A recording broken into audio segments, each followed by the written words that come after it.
Hello everyone, welcome to this channel. तो RRB PO का exam finish हो गया है। 3 और 4 अगस्त को जो एग्ज़ाम्स था वो ख़त्म हो गया है और मेरा जो एग्ज़ाम था वो 3 अगस्त को 4th शिफ्ट में था। तो सबसे पहले यहाँ पे हमें रीजनिंग खुली थी 25 मिनट्स के लिए। यहाँ पे रीजनिंग थी और क्वांट जो था वो 20 मिनट्स के लिए था। तो रीजनिंग में सबसे पहले हम बात कर लेते हैं। तो सबसे पहले हमारे पास जब मैंने इसे पेपर स्टार्ट हुआ तो ये एक नंबर बेस्ड क्वेश्चन था। तो नंबर बेस्ड क्वेश्चन था तो उसमें क्या करना था, जो इवन थे उसमें क्या करना था, इवन और ऑड में एक सब्ट्रैक्ट करना था और एक यहाँ पे ऐड करना था। और उसमें जो भी नंबर द्वारा से जो आता था उसमें जो ओरिजिनल नंबर था उसमें देखना था कि कौन सा अनचेंज नहीं हुआ था। तो ये फर्स्ट क्वेश्चन ये वाला खुला था। उसके बाद था एक मंथ वेस्ट पजल थी, वो भी इजी थी। उसके मेरे 2 प्रोजेक्शन बने थे और उसमें जो फर्स्ट प्रोजेक्शन था वो सही हो रहा था, दूसरा मेरा ख़त्म हो गया था। तो 2 प्रोजेक्शन पे वो बन गई थी। उसके बाद हमारे पास सेलोक थे और इनक्वालिटी थी, ये भी बहुत ज़्यादा इजी थे। इनक्वालिटी ये क्वेश्चन की बहुत ज़्यादा इजी थे। उसके बाद हमारे पास एक स्क्वायर बेस्ड पजल थी, वो भी एक, उसके भी मैंने 2 प्रोजेक्शन लिए थे। उसमें क्या था कि जो कॉर्नर वाले थे वो इनसाइड देख रहे थे और जो मिडल वाले थे वो आउटसाइड देख रहे थे, या मिडल वाले आउटसाइड ऐसा कुछ था। तो ये भी इजीली बन गई थी, इसमें भी कोई ज़्यादा वो नहीं हुआ था। इसमें भी मैंने 2 प्रोजेक्शन लिए थे और 2 में ये बन गई थी। उसके बाद यहाँ पे एक हमारे पास ब्लड रिलेशन के 4 क्वेश्चन थे।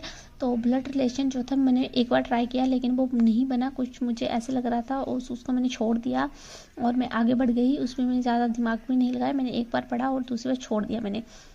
उसके बाद एक 10 बॉक्स बेस्ड पजल थी। उसमें क्या था कि उसमें मेरे साथ क्या हुआ, वो भी इजी थी, बन जा रही थी, पर क्या हुआ कि उसमें जो बी इमीडिएट अब ई कुछ ऐसा था, वो लाइन में पढ़ना भूल गई थी, वो मैंने छोड़ दी। और मैंने वहाँ पे कुछ टाइम ज़्यादा लगा दिया और उसमें मैंने हाँ, उसमें मैंने 2 बार बनाई थी। 2 बार बनाई तो दूसरी बार जब मैंने दोबारा से गई उसको पढ़ने के लिए तब मुझे वो वाली लाइन दिखी, तो इसलिए वहाँ पे मेरा टाइम जो है वो ज़्यादा लग गया और वो से बन गई थी वो पजल। तो ये भी हो गया था।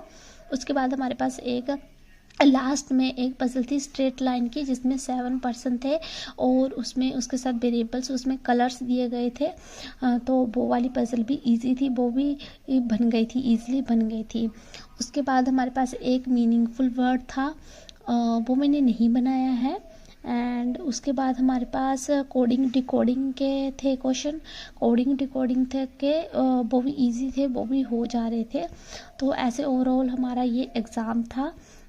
तो इसमें मेरे रीजनिंग में 34 अटैम्प्ट हुए हैं। तो इसमें मैं ज़्यादा कर सकती थी अगर मैं यहाँ पे ज़्यादा टाइम नहीं लगाती। और एक क्या था कि जो हमारा कंप्यूटर था उसमें जो माउस था वो अच्छे से वर्क नहीं कर रहा था। उसमें एक क्वेश्चन में जाने के लिए मतलब सिस्टम थोड़ा स्लो सिस्टम था, तो उसमें बहुत ज़्यादा टाइम लग रहा है, जिसमें मेरा टाइम बहुत ज़्यादा चला गया और मेरे क्वेश्चन सिर्फ 34 ही हो पा रहे थे।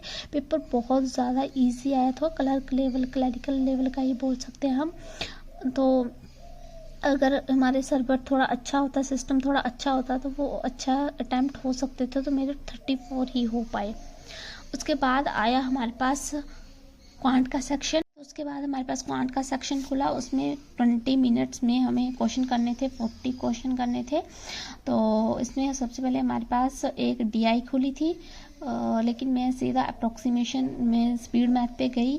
तो उसमें मुझे अप्रोक्सीमेशन मिला। अप्रोक्सीमेशन भी नहीं बोल सकते, सिंप्लीफिकेशन ही थी, बहुत ज़्यादा इजी थे, वो एक बार में ही बन जा रहे थे। उसके बाद नंबर सीरीज थे, वो मिसिंग सीरीज थी, वो भी इजीली बन जा रही थी। उसके बाद क्वाड्रेटिक क्वेश्चन, ये तो बहुत ज़्यादा इजी थे, जैसे क्लरिकल लेवल क्वांट तो बहुत ज़्यादा इजी था। तो इसमें हमारे 15 क्वेश्चन ही स्पीड मैथ में थे। एंड उसके बाद एक टैबुलर बेस्ड डीआई थी, वो भी इजी थी। उसमें क्या दिया गया था, उसमें टोटल दिए गए थे and export A export B दिया गया था। एक्सपोर्ट बी के दिए नहीं, हाँ, ए बी और सी के दिए थे।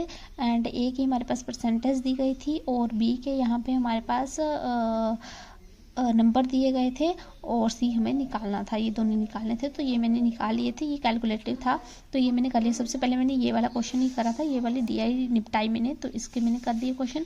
उसके बाद हमारे पास अर्थमेटिक भी आ गई थी बीच में, तो इसमें एक मैंने क्वेश्चन देखा था, वो टाइम एंड वर्क का क्वेश्चन था। टाइम एंड वर्क का क्वेश्चन वो मैंने बनाया, और मिक्सचर और उसका था क्वेश्चन, मिक्सचर का क्वेश्चन था, लेकिन वो मैंने नहीं बनाया, ये मैंने बनाया। उसके बाद मैं सीधा DI पे चली गई, और जो जब मैं ये बनाने लगी थी, ये भी बहुत ईजी थी। ये डबल पाई चार्ट था, इसमें परसेंटेज दिया गया था, टोटल दिए थे यहाँ पे 36 समथिंग कुछ दिया गया था, और यहाँ पे हमारे पास मेल दिए गए थे। हाँ, मेल दिया, इनकी परसेंटेज दी गई थी, इसमें 6000 दिया गया था यहाँ पे, और हमें फीमेल निकालने थे। मतलब कि यहाँ पे हमें मेल मिल जाते और इसको माइनस करने से हमें फीमेल मिल जाने थे। तो ये भी DI बहुत ज़्यादा इजी थी, लेकिन मेरा टाइम निकल गया था, मैं नहीं कर पाई, क्योंकि वही बात है कि सिस्टम थोड़ा स्लो चल रहा था, उसमें टाइम लग रहा था, इसलिए यहाँ पे मेरे 22 क्वेश्चन हो पाए। एंड टोटल जो मेरा टोटल बना वो मेरा यहाँ पे 56 बना। मैंने 56 ही अटैम्प्ट करे हैं, लेकिन यहाँ पे बच्चों ने 60+ ही करे हैं, क्योंकि यहाँ पे शिफ्ट बहुत इजी थी। तो आप भी मुझे बताना कि आपके कितने अटैम्प्ट हैं और आपकी कौन सी शिफ्ट में आपका एग्ज़ाम था। तो इस बार एग्ज़ाम का लेवल बहुत ज़्यादा अप डाउन देखा गया है, तो इस हिसाब से यहाँ पे नॉर्मलाइजेशन भी हमें देखने को मिलेगा। तो अगर आपके किसी टफ शिफ्ट में कम अटैम्प्ट हुए तो आपको घबराने की ज़रूरत नहीं है, उसमें नॉर्मलाइजेशन होगा। तो मुझे नहीं पता मेरा होगा या नहीं होगा, क्योंकि मेरे अटैम्प्ट बहुत ज़्यादा कम हैं, क्योंकि यहाँ पे जो हमारी शिफ्ट है वहाँ पे 60+ करने वाले बहुत ज़्यादा हैं। तो देखते हैं, रिज़ल्ट आएगा तब पता चलेगा। तो इसको हम साइड में रखते हैं। अब RRB क्लर्क का एग्ज़ाम है, उसके लिए प्रिपेयर करना स्टार्ट कर दो। आपका ये एग्ज़ाम जैसा मर्जी हुआ है, ज़्यादा सोचो मत। इससे आपको क्या होगा कि आगे के एग्ज़ाम को ख़राब नहीं करना है। जो आगे के एग्ज़ाम आ रहे हैं उन पर ध्यान दो और उसके लिए प्रिपेयर करो। और RRB क्लर्क भी अच्छे से उसके मॉक लगाओ, और IBPS क्लर्क के भी साथ में मॉक लगाना स्टार्ट कर दो आप, और इंग्लिश भी साथ में लेके चलो। तो यही था ओवरऑल। आप भी मुझे कमेंट बॉक्स में बताना। Tata, take care, bye.